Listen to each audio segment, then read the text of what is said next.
وإذ قال موسى لقومه يا قوم إنكم ظلمتم أنفسكم باتخاذكم العجلة فتوبوا إلى بارئكم فاقتلوا أنفسكم ذلكم خير لكم عند بارئكم فتاب عليكم إنه هو التواب الرحيم আমার ভাইজান আল্লাহ তাআলা বলেন নবী আমার আপনি আপনার উম্মতদেরকে জানায়া দেন আমি যা চাই তা বাস্তবায়ন করে দেখায়া দেই।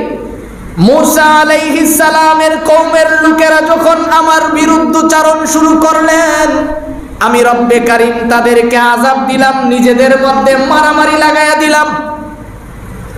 এ আমার ভাই ভালো করে বুঝে রাখেন, আপনি রবের বিরোধিতা করবেন, আল্লাহ তাআলা বলেন তাদের নিজেদের মধ্যে আমি মারপিট লাগায়া দিলাম। এখন নিজের চোখে দেখে নিজের ভাইকে কি করে তারা হত্যা করবে, এই জন্য আমি আসমান থেকে অন্ধকারাচ্ছন্ন মেঘাচ্ছন্ন আকাশ তাদের উপরে চাপায়া দিলাম। যারা বাছুরের পূজা করেছিল আর যারা করে নাই দুই দলের মধ্যে তলোয়ার নিয়ে যুদ্ধ শুরু হয়। বা'দু ফাআউযু বিল্লাহি মিনাশ শাইতানির রাজীম। বিসমিল্লাহির রহমানির রহিম। فلما بلغ معه السعي قال يا بني إني أرى في المنام أني أذبحك فانظر ماذا ترى قال يا أبت افعل ما تؤمر ستجدني إن شاء الله من الصابرين فلما أسلما وتله للجبين وناديناه أن يا إبراهيم قد صدقت الرؤيا إنا كذلك نجزي المحسنين صدق الله مولانا العظيم وصدق رسوله النبي الأمي الكريم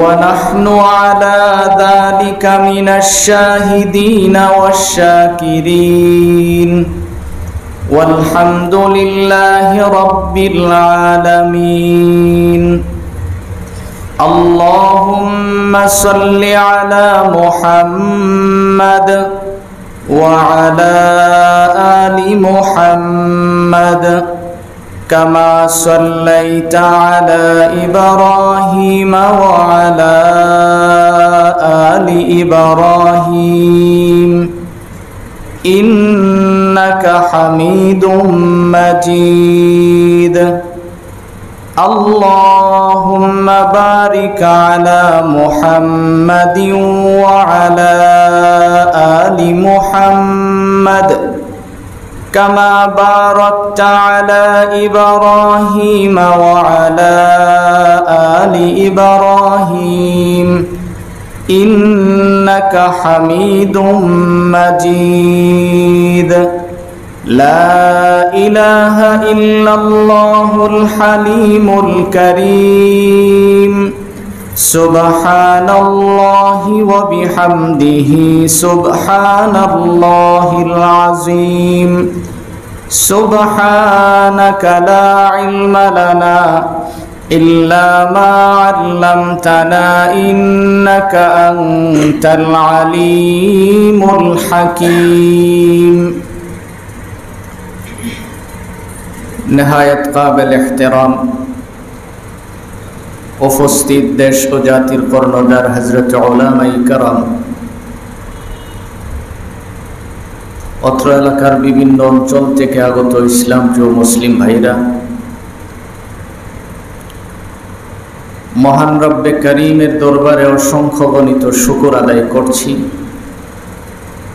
যিনি অত্যন্ত দয়া করে মেহেরবানি করে আমাদের হায়াতটাকে দীর্ঘায়িত করে সুস্থ শরীরে ঈমানের সহিত পবিত্র জুমার দিনে আল্লাহর ঘর মসজিদে বসে নামাজের পূর্বে কোরআন ও হাদিস থেকে কিছু কথা শোনার তৌফিক দিয়েছেন। এই জন্য আমরা সকলেই পড়ছি আলহামদুলিল্লাহ।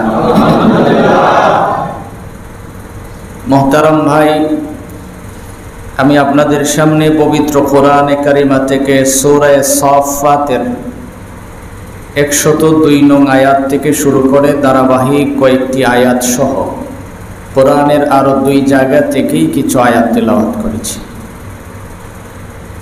আল্লাহ তাআলা যেন তেলাওয়াতকৃত আয়াত এবং হাদিসের আলোকে আমাকে ইখলাসের সহিত কিছু কথা বলার এবং আপনাদের সকলকে আমল করার নিয়তে শোনার তৌফিক দান করো। সকলে বলি আমিন।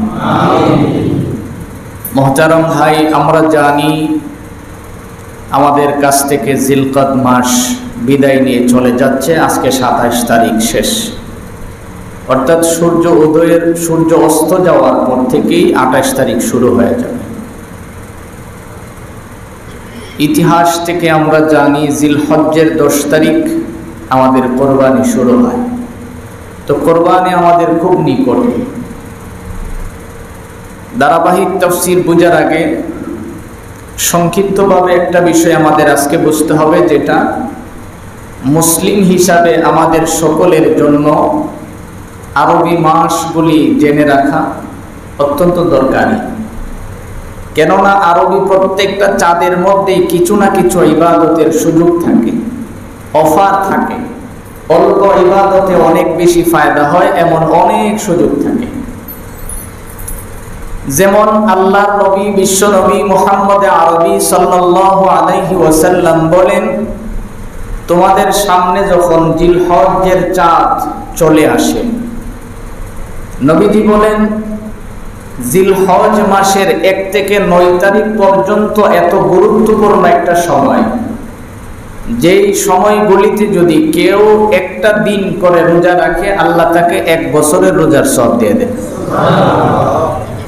অর্থাৎ 1 থেকে 9 তারিখ পর্যন্ত অত্যন্ত গুরুত্বপূর্ণ একটা সময় যায়।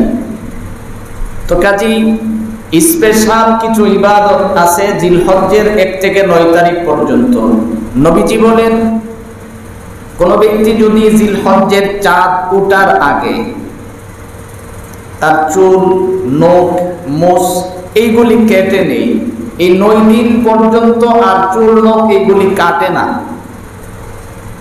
এর মধ্যে খুঁট লাগায় না, কুরবানি করে বাড়িতে যায়, তারপরে যদি তার এই চুল, নখ এইগুলি কাটে, আল্লাহ তাআলা তাকে একটা কোরবানির সওয়াব দান করেন। তো এখান থেকে যদি আপনি মনে করেন যে তাইলে তো আমার কুরবানি না করলেও চলবে, যেহেতু কুরবানির সওয়াব পাবো, তাইলে কুরবানির দরকার কি? এই ব্যাপারে সর্বশেষে সবিস্তারে কথা হবে। তবে আজকে আমরা যারা আসছি, বালিক যারা আমরা আছি, আমরা নিয়ত করে ফেলবো ইনশাআল্লাহ। আজকে তো 27 তারিখ চলে গেছে, আগামীকাল 28, 29 এই 2 দিনের সময় আছে। কারণ 28, 29 পর্যন্ত বলা যায়, এরপরে তো আর বলা যায় না চাঁদ থাকে কিনা। শনি রবি 2 দিনের ভিতরে যদি আমরা আমাদের চুল, নখ এইগুলি কেটে নিতে পারি, যে বাকি 9 দিন আর কাটবো না, আমরা কিন্তু একটা অফার পাইলাম এখানে। অফার হলো আমাদেরকে কি দেওয়া হবে? কোরবানির সওয়াব দেওয়া হবে। তো কাজে আমরা এটা গ্রহণ করে নিব ইনশাআল্লাহ। তারপর আসুন, এই 9টা দিন আমি খুব গুরুত্ব দিয়ে ইবাদতের ভিতরে কাটায় দেওয়ার চেষ্টা করব। দিনের বেলা রোজা রাখবো, রাতের বেলা ইবাদত করব। এটা হলো বিশ্বনবীর সুন্নাহ। আল্লাহর নবী বিশ্ব নবী মুহাম্মদ আরবি সাল্লাল্লাহু আলাইহি ওয়াসাল্লাম এই কাজটুকু করতেন। তারপর নবীজি বলেন, যদি তোমরা নাই পারো তাহলে আরাফার দিন কিন্তু অবশ্যই তোমরা রোজা রাখবে। অর্থাৎ 9 তারিখ যে রোজাটা, এটার ব্যাপারে নবীজি বলেন যে এই রোজাটা যদি কেউ রাখে, আল্লাহ তাআলা তাকে পিছনের এবং সামনের 2 বছরের গুনাহ মাফ করে দিবেন। এই জন্য এই কিছু ইবাদত যেগুলি জিলহজ মাস আসলে আমরা পাই, এই কারণেই তো বিশ্বনবী বলছেন যে তোমরা চাঁদের হিসাব রাখো। এটাকে ফরজে কিফায়া বলা হয়েছে। কেন? যে এই চাঁদের ভিতরে কিছু স্পেশাল ইবাদত আছে যেগুলি তোমরা খুঁজে খুঁজে করো। তা আমরা যেটা পাইলাম যে চাঁদ ওঠার আগেই আমরা নখ চুল এগুলি কাইটা নিব। আমরা এই 9 দিন পর্যন্ত কোনো প্রকারের চুল নখ এইগুলি কাটব না। তবে আমাদের সমাজে একটা প্রচলিত কথা আছে যে কুরবানির দিন যে আমরা সকালবেলা না খাইয়া কুরবানি পর্যন্ত থাকি, এটাকে অনেকে রোজা বলে। এটা কিন্তু সম্পূর্ণ ভুল।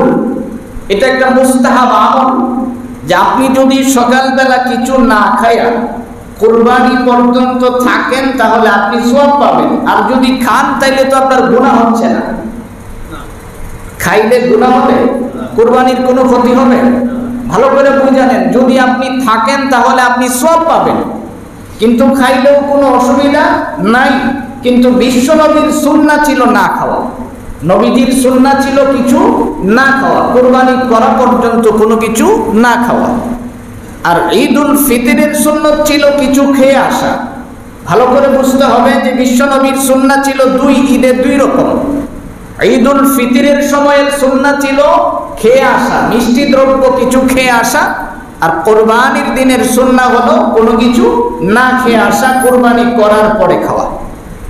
তো আসুন মোহতারাম ভাই, আমরা এখন ধারাবাহিক মূল কথাই চলে যাই, যেই কথা আমরা শুনতেছিলাম।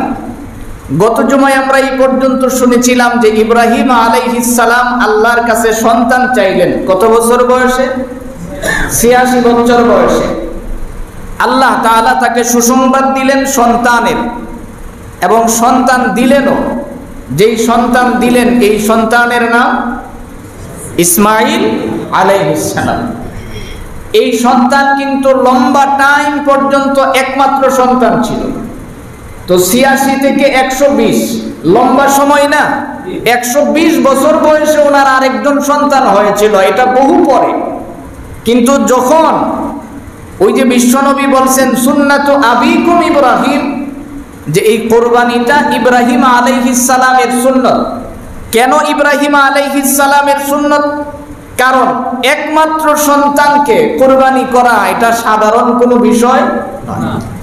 স্বাভাবিকভাবে আজকে আমরা বোঝার চেষ্টা করব যে কোরবানিটা পশুর উপরে কি করে আসলো, আর আল্লাহ কেন পশুর উপরে দিলেন। একটা সময় কিন্তু এমন ছিল যে মানুষ বিভিন্ন কিছু বলি দিত, বিভিন্ন কিছু।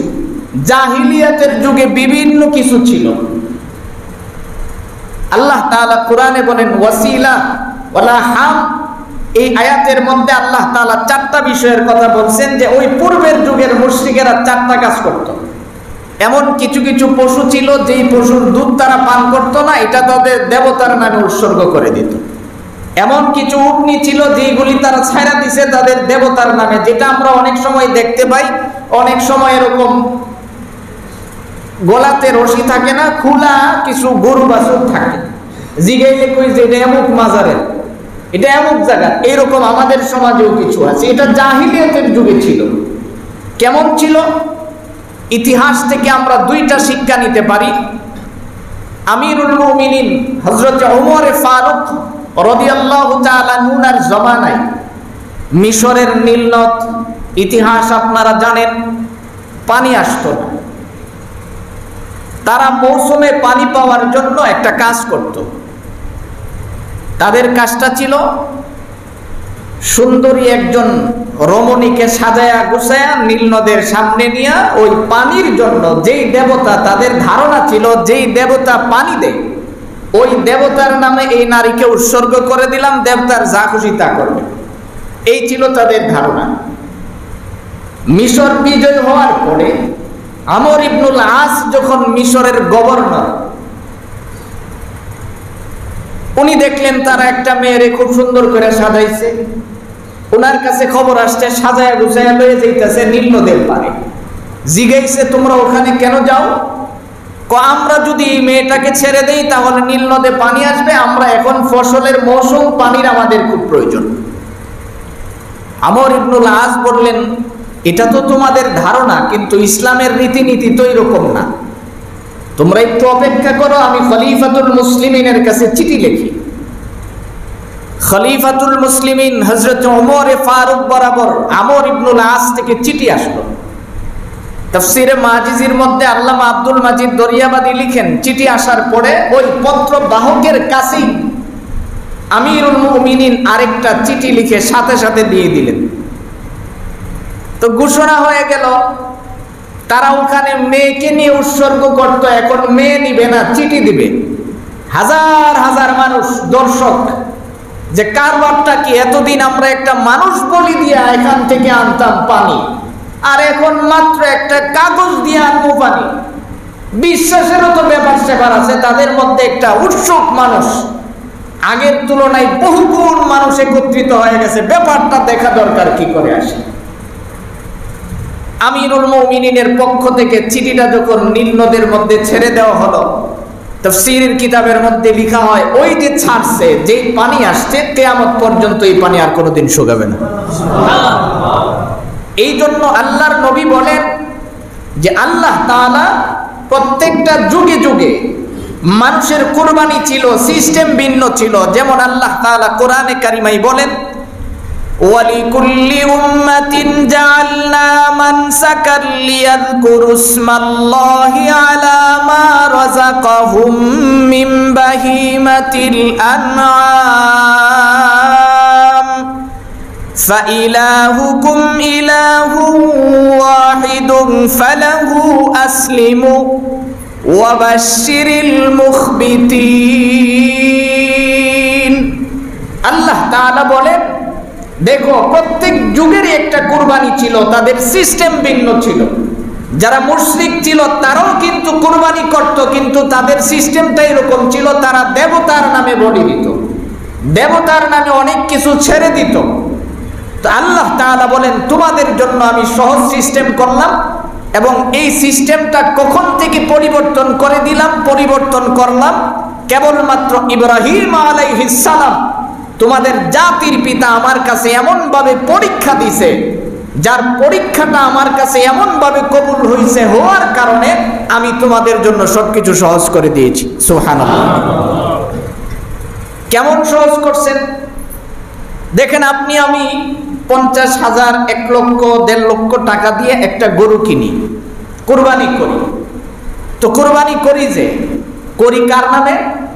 আল্লাহর নামে। জি, আল্লাহর নামে কুরবানি করি। এবং কুরবানির শিক্ষাটাও তাই, যে আল্লাহর জন্য আমি কুরবানি করি। তাইলে আল্লাহ কি আসমান থেকে ফেরেশতা পাঠায় আমার গরুর 3/1 অংশ লয়ে যায়? কোন ফেরেশতা এসে নেয়? আমার রক্তটা মাটি খেয়ে ফেলে। আমি যে পশুটা জবাই করলাম, এটার রক্তটা কিসে খায়? মাটি খায়। চামড়াটা বিক্রি করে গরিব মিসকিনকে দিয়ে খায়, আর গোশতটা আমার পেটে থাকে, আমার ফ্রিজে থাকে, আমার ডেগে থাকে। তাহলে আল্লাহ কি নিল? আল্লাহ তাআলা বলেন, শুধুমাত্র ওই ইব্রাহিমের কুরবানির কারণে আমি তোমাদের এই কুরবানিটাকে এমন ভাবে কবুল করি যে পশুর রক্তটা জমিনে পড়ার আগেই এই সমপরিমাণ সওয়াব আমি তোমারে দিয়ে দিই। তাইলে সওয়াব পাইলা তুমি, বোনাস। গরু তুমি কিনলা, খাইলাও তুমি। তো এই জায়গা থেকে যেই বিষয়টা আমার বোঝার দরকার, যে এই কুরবানিটা হয় শুধু আমার নিয়তের উপরে, কুরবানিটা হয় আমার দিলের উপরে। তো আমার দিলটার মধ্যে যদি ঝামেলা থাকে, তাইলে আমি কত বড় পাগল, কত নির্বোধ আমি। আমার চেয়ে পাগল আর কে হতে পারে, যে আমি কুরবানির বেলায় দিলটাকে যদি পরিষ্কার করতে পারলাম না, তাইলে আমার চেয়ে নির্বোধ আর কে হবে? আমার চেয়ে বোকা আর কে হতে পারে? গরু আমি খাইলাম, সবকিছু তো এমনিতে আমি পাইলাম, কেবলমাত্র আল্লাহ যেহেতু আমার দিলটা দেখে, কাজে আমি দিলটাকে একটু শুদ্ধ করে দিই। এটা যদি আমি না পারলাম, তাইলে আমার চেয়ে বোকা আর কে হতে পারে? আমার চেয়ে পাগল আর কে হতে পারে, যে আমি এত কিছু পারলাম, কিন্তু কোরবানির বেলায় আমার দিলটাকে আমি শুদ্ধ করতে পারলাম না। খাইব তো আমি, গোশত তো আমি আমার রুচি মুআফিক বন্টনের বিধান দিয়েছেন আল্লাহ তাআলা। কেবলমাত্র সুন্নত কিছু তরিকা আছে, মন চাইলে করলাম, না চাইলে না করলাম। পুরাটাই আমি আমার ফ্রিজে ঢুকাইয়া দিলাম, কিন্তু নিয়তটার মধ্যে আমার ঝামেলাটা কেন থাকবে? এই কিন্তুর জবাবটা আমরা ইব্রাহিম আলাইহিস সালামের পুরোপুরি ওয়াকিয়াটা যদি শুনি, আমাদের বুঝে আসবে যে আমাদের নিয়তে ঝামেলাটা কোত্থেকে আসে, কেন আসে, আর এর প্রতিকার কি, কি কাজ করলে এই ঝামেলাটার থেকে বাঁচা যাবে। নিয়তের ঝামেলা করার জন্য কিন্তু ইব্রাহিম আলাইহিস সালামের কাছেও ইবলিস গিয়েছিল ভেজাল করে দেওয়ার জন্য। আল্লাহ তাআলা কোরআনে বলেন, ফালাম্মা বালাগা মা'হুস সা'য়া ক্বালা ইয়া বুনাইয়া ইন্নী আরা ফিল মানাম আন্নী আযবাহুকা ফানজুর মাযা তারা। ইব্রাহিম আলাইহিস সালাম আল্লাহর কাছ থেকে চায়া বহু কিছু কষ্ট করে আল্লাহর কাছ থেকে একটা সন্তান হাদিয়া আনলেন, যেই সন্তানের নাম ইসমাইল আলাইহিস সালাম। যেখানে আল্লাহর কাছে বলেছিল, আল্লাহ আমার আগামী প্রজন্মটা খালি আছে, তুমি একটা সন্তান দাও। বহু চায়া বহু কষ্ট করে সন্তান আনলেন। ইতিহাস প্রমাণ করে এই সন্তানের অল্প বয়সেই কিন্তু আবার সেই সন্তানকে দিয়ে আসলেন কোথায়? আমরা আজ থেকে 5 জুমা আগে সেই ইতিহাস শুনেছিলাম, এমন জায়গায় যেখানে কোনো শস্য ছিল না, যেখানে মানুষজন বসবাস করত না। জান্নাত থেকে জিবরাইলের মাধ্যমে আল্লাহ তাআলা এক খণ্ড মাটি এনে দিয়েছিলেন, যেই মাটিটা ফসলি জমি ছিল, আর ওখান থেকেই কিন্তু আস্তে আস্তে করে এই ফসলের আবির্ভাব। ওখান থেকে সন্তানের বয়স যখন 12 থেকে 14 বছর, এই সময় কিন্তু বাবা সন্তানকে নিয়ে অনেক কিছু কল্পনা জল্পনা করে। আমার সন্তান বড় হলে এমন হবে, অনেক কিছু সন্তানের জন্য বাবার মাথায় কাজ করে। ঠিক এই সময় ইব্রাহিম আলাইহিস সালাম, আপনারা যিনারা হজ্জে গিয়েছেন, আল্লাহ সহজ করে দিয়েছেন, আপনারা দেখেছেন হজ্জের কার্যক্রম কিন্তু 8 তারিখ থেকেই শুরু হয়ে যায়। জিলহজ্জের 8 তারিখ থেকে হজ্জের কার্যক্রম পুরোপুরি শুরু হয়ে যায়, শেষ হয় 10 তারিখ যায়।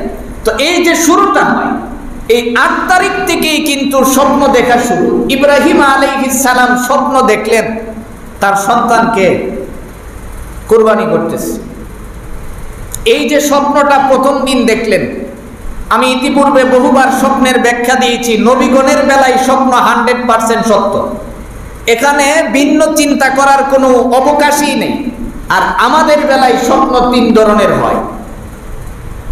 এক ধরনের স্বপ্ন হয় আল্লাহর পক্ষ থেকে, আরেক ধরনের স্বপ্ন হয় ইবলিসের পক্ষ থেকে, আরেকজন স্বপ্ন হয় নিজের কার্যক্রমের পক্ষ থেকে। কিন্তু নবীগণের বেলায় ইবলিসের পক্ষ থেকে স্বপ্ন বন্ধ, কারণ ইবলিস নবীগণকে কোনো কিছু স্বপ্ন দেখাইতে পারে না। ইব্রাহিম আলাইহিস সালাম এই স্বপ্ন দেখলেন, সকালবেলা সারাদিন চিন্তা করছে যে ব্যাপারটা কি, আমার এত সাদের ছেলেটা কুরবানি করার জন্য। এইরকম করতে করতে দ্বিতীয় দিন রাতে আবার দেখলেন। লম্বা চূড়া কথা সংক্ষেপ করে বলি, তৃতীয় দিন যখন আবার দেখলেন, দেখার পরে এখন সন্তানকে জিগাই, ক্বালা ইয়া আবাতি ফাআল মা তুমার। হে আমার সন্তান, প্রথমে বলতেছে, হে আমার সন্তান, ইন্নী আরা ফিল মানামি আন্নী আযবাহুকা ফানজুর মাযা তারা। আমি স্বপ্ন দেখছি তোমারে জবাই করে ফেলছি, এখন তুমি চিন্তা করো এই ব্যাপারে তোমার মতামত কি। সন্তান তখন জবাব দিলেন, ইয়া আবাতি ফাআল মা তুমার সাতাজিদুনি ইনশাআল্লাহ মিনাস সাবিরিন। বাবা, আপনি যা স্বপ্ন দেখছেন খালি তাড়াতাড়ি করে ফেলান, আপনি আমাকে ধৈর্যশীলের অন্তর্ভুক্ত পাবেন। সুবহানাল্লাহ। আচ্ছা, আমি যদি আমার সন্তানকে বলতাম, সন্তান কি জবাব দিত? তুমি যাইবা, এত প্রয়োজন হলে তুমি কুরবান হয়ে যাও, আমার ভবিষ্যতে অনেক কিছু আছে। কিন্তু কেমন সন্তান বাবা, সাথে সাথে সন্তান বললেন, আমার চিন্তা করার প্রয়োজন নাই, আপনি যা দেখছেন খালি করে ফেলেন, কারণ আপনি তো দেখছেন আপনার রবের পক্ষ থেকে। তাহলে ওই রবের প্রতি সন্তানটারও কি পরিমাণের বিশ্বাস ছিল, সাথে সাথে বলে দিয়েছে যে খালি আপনি করে ফেলেন। এক পর্যায়ে ফালাম্মা আসলামা ওয়া তাল্লাহু লিল জাবিন ওয়া নাদাইনাহু আইয়া ইব্রাহিম قد صدقت الرؤيا إنا كذلك نجزي المحسنين। এই আয়াতগুলির তাফসীরের মধ্যে মুফাসসিরিন কিরাম লিখেন, ইব্রাহিম আলাইহিস সালাম যখন তার সন্তানকে কুরবানি করবেন, সন্তান কুরবানি করার জন্য হাজেরাকে বুঝাইলেন যে তোমার সন্তানকে নিয়ে আমি যাচ্ছি। ইতিহাস আপনারা বহু শুনেছেন। যাওয়ার পরে ইবলিস আসলো, আয়েশা সর্বপ্রথম হাজেরার মধ্য থেকে ধোঁকা দেওয়া শুরু করছে। হাজেরারে জিগায়, তোমার ফুলারে লয়ে কই গেছে জানো? কই তো গেছে এক জায়গায় বেড়াইতে গেছে বাবা ছেলে। তো তুমি জানো না? আমি কি জানি না? বাবা তো তার ছেলেরে জবাই করে ফেলবো, কুরবানি করবো। হাজেরা জবাব দিলেন, যেই লোক ৮৬ বছর বয়সে আল্লাহর কাছে এত কাইন্দা কাইটা ছেলেরে আনছে, ইলা বুঝি নিজের পুত্রে জবাই করে নেব, এটা কোনো বিশ্বাসের কথা? আমার বিশ্বাস হয় না। এখন ধরন চেঞ্জ করছে, ধরন পাল্টায় কইতাছে তুমি জানো না এটা তাহলে আল্লাহর হুকুম। কাজেই আল্লাহর জায়গায় গিয়া তার কাছে অন্য কোনো মায়া মমতা থাকে না। সাথে সাথে হাজেরা জবাব দিলেন, তাইলে তো এটা আমার জন্য সৌভাগ্য, কারণ আমার গর্ভের সন্তান রে আল্লাহ কবুল করছে। সুবহানাল্লাহ। দুকা দিয়ে পারল না, গেল ইসমাইলের কাছে, যাই কইতেছে জানো তোমার অবস্থাটা কি হইব? বাবার লোকে যে হাসতে হাসতে যাইতেছো, জানো কি হইব? কি হবে? একটু পরে তোমারে জবাই করবো। আমার আব্বা আমারে এত আদর করে, আব্বা আমারে জবাই করবো কেন? এটা তোমার আল্লাহর হুকুম।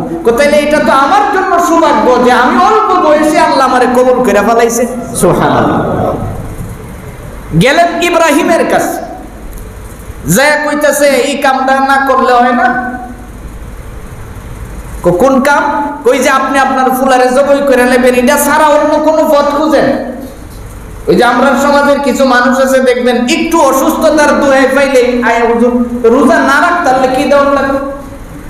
আয়া জিগাই যে রোজা না রাখতে কি দেওয়ার লাগবে? হ্যাঁ, এই কথাটা চিন্তা করে না যে আচ্ছা এখন পারলাম না, আল্লাহ যে কইছে যে সুস্থ হইলে আবার রাখতাম, হি অপেক্ষা তার নাই। হ্যাঁ, কোন সুযোগে খালি টাকা দিয়ে সেরলাম যে তা আমরা হইলে তো কইতাম ৫ লাখ টাকা দিলাম, তো ফুট দিতাম না। ইব্রাহিম আলাইহিস সালাম বলেন যে এটা আল্লাহর হুকুম, এখানে রদবদল করার আমার কোনো চিন্তা হই নাই। এখানে না পাইরা ৩ জায়গায় বাধা দিছিল। হাজী সাহেবদের স্মৃতিগুলি মনে আছে এখনো, যে যেই ৩ জায়গায় আপনারা পাথর মারছেন, এই ৩ জায়গায় কিন্তু দস্তাদুস্তি শুরু করে দিছিল ইব্রাহিম আলাইহিস সালামের সাথে ইবলিস। এক পর্যায়ে উনি পাথর মারলেন। সন্তানকে যখন শুয়াবেন, মূল কথাটাই আমরা যাচ্ছি, সন্তানকে যখন শুয়াইলেন, সন্তান বাবারে ৩টা নসিহত করলেন। বাবা, ১ নাম্বার, আপনি আমার চোখ ২টা বাইরা দিবেন, কারণ এই চোখ ২টা যদি আপনি খোলা রাখেন, আপনার চোখ আমার চোখ, এটার সাথে খুব গভীর সম্পর্ক আছে।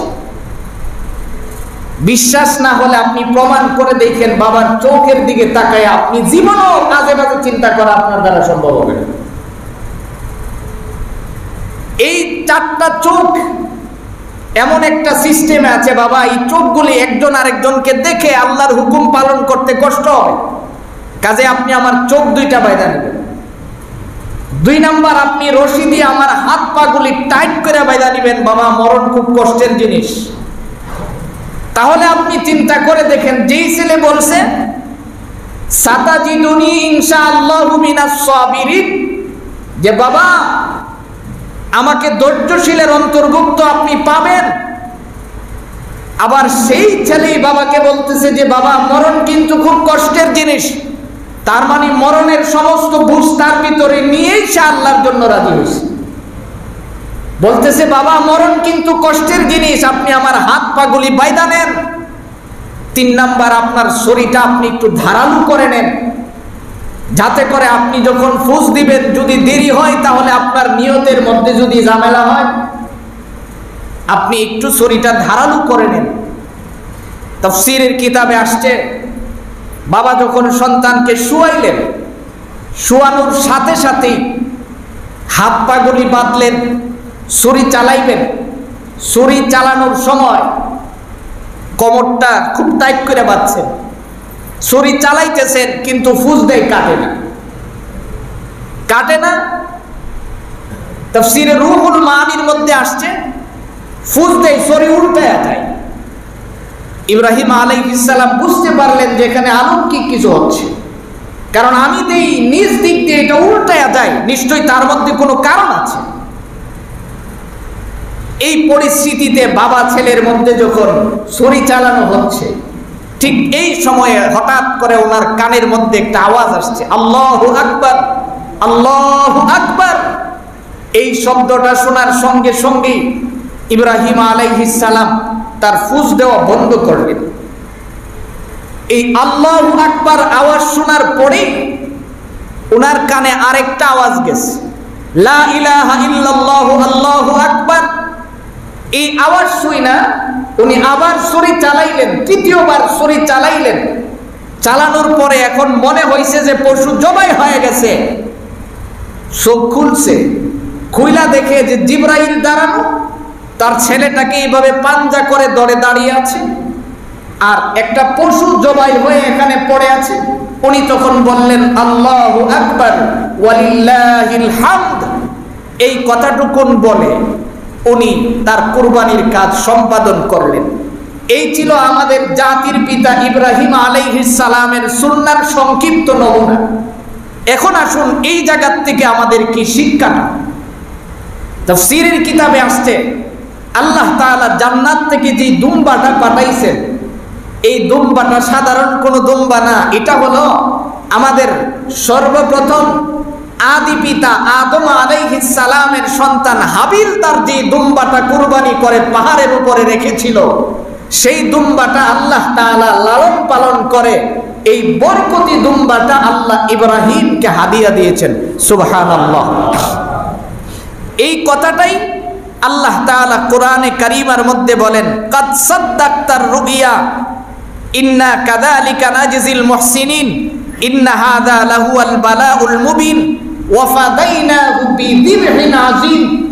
আল্লাহ তাআলা যেই পশুটা দিলেন, এই পশুটা ওই জান্নাতের সেই পশু। তাফসীরকারকগণ লিখেন যে যেই পশুটা হাবিল তার প্রভুর জন্য কোরবানি করেছিল, তার দিলটা ছিল পরিষ্কার, এই জন্য তার কুরবানিটা আল্লাহ তাআলা সংরক্ষণ করে এই পর্যন্ত রেখে দিয়েছিলেন।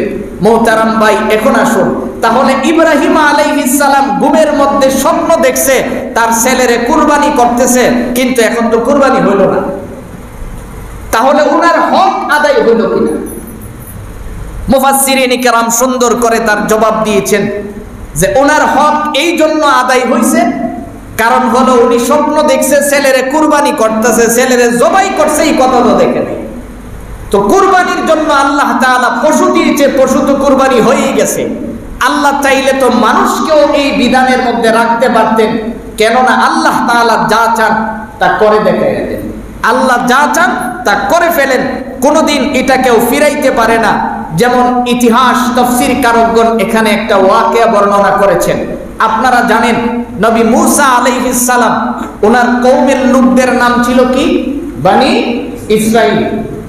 যেইগুলি ইহুদি বর্তমানে খুব খারাপ, পৃথিবীর মধ্যে সবচেয়ে গুডিবাজ এই ইহুদি গোষ্ঠী।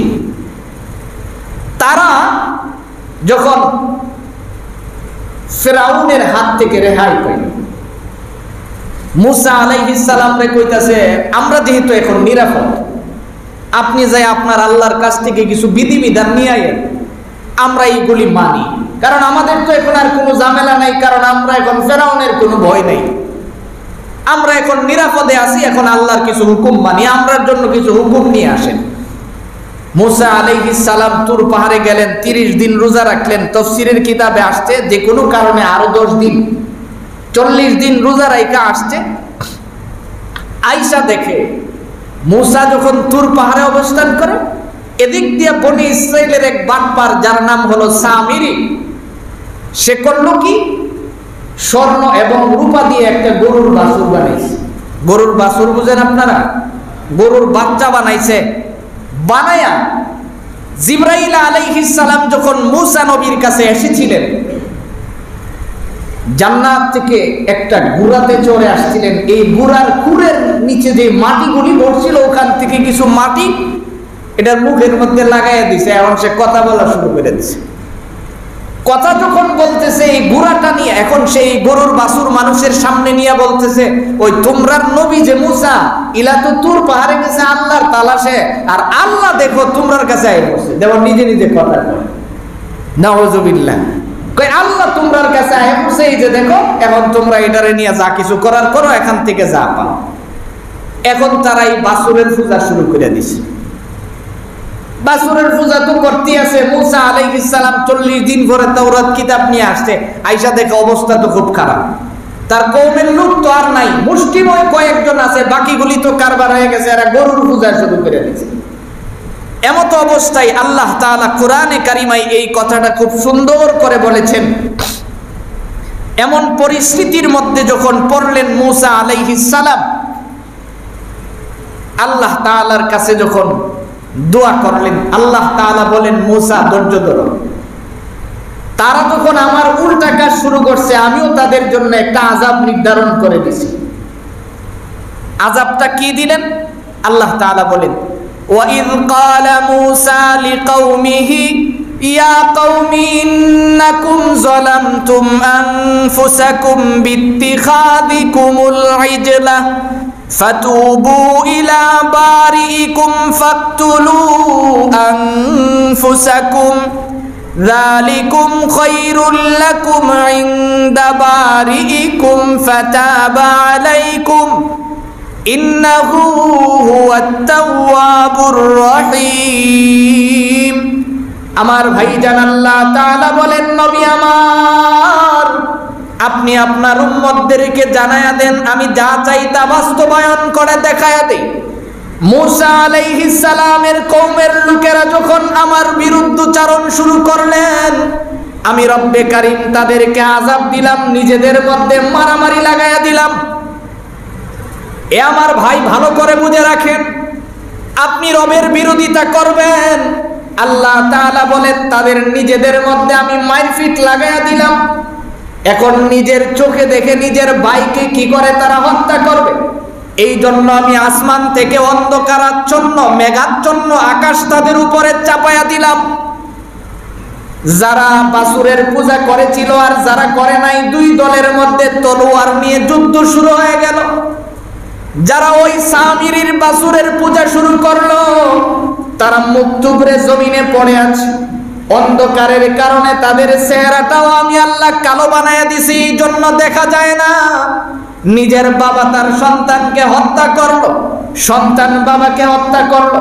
এমন করে যখন তাদের উপরে মার চলতে লাগলো, নবী মূসা এবং হারুন দুই ভাই সন্ধ্যার সময় জমিনে কপালটা টেকায়া ডেকে বলেন, মালিক, এমন যদি চলতে থাকে আমার কওমের সমস্ত লোক তো মরে যাবে, আল্লাহ তুমি তাদেরকে মাফ করে দাও। রব্বে কারীম বলেন, ইন্নাহু হুয়াত তাওয়াবুর রহিম। এক পর্যায়ে আমি কিভাবে মানুষকে মাফ করি? মূসা আলাইহিস সালাম যখন দোয়া করলেন, তার দোয়াটা কবুল করে আমি তাদের কওমকে মাফ করে দিলাম। সুবহানাল্লাহ। জিবরাইল মাফের ঘোষণা নিয়ে আসছেন। এই জায়গা থেকে আমাদের বোঝার বিষয় হলো যে আল্লাহ যদি চান আমাদের উপরে যা দিতেন তাই কিন্তু আমরা মেনে নিতে বাধ্য, কারণ কুরবানি আমরা আমাদের সন্তানকেই করতে হইতো। আল্লাহ তাআলা সন্তানকে বাছাইয়া জান্নাতের দুম্বা দিয়ে আমাদের জন্য সহজ করে দিয়েছেন। কেন সহজ করেছেন? এর কারণ হলো আমাদের জাতির পিতা ইব্রাহিম আলাইহিস সালাম আল্লাহর কাছে পরীক্ষা দিতে দিতে এত মকবুল হয়েছিলেন, তার প্রত্যেকটা কাজ আল্লাহ তাআলা আমাদের জন্য সুন্নাহ বানিয়ে দিয়েছেন। সুবহানাল্লাহ। এই জন্য মুফাসসিরিনে কেরাম লিখেন, আল্লাহর বিরুদ্ধচারণ তুমি করবা, কুরবানি এটা আল্লাহর মহা একটা হুকুম, আল্লাহর বিধান, তার বিরুদ্ধে উল্টা পাল্টা তুমি স্লোগান দিবা, মনে রাখো রব কিন্তু নিজেদের মধ্যে মারামারি লাগাইয়া দিবে, তখন কিন্তু আর বাঁচার মতো কোনো সুযোগ থাকবে না। কারণ নিজেরা মারপিট করলে তৃতীয় পক্ষ ওখান থেকে ফায়দা হাসিল করে, এটাই হলো সিস্টেম। আল্লাহ তাআলা বলেন আমার বিধানের উল্টা করবা, দেখবা নিজেদের মধ্যে অশৃঙ্খল শুরু হয়ে গেছে, আর এখানে সুশৃঙ্খল করার কোনো সুযোগ থাকবে না।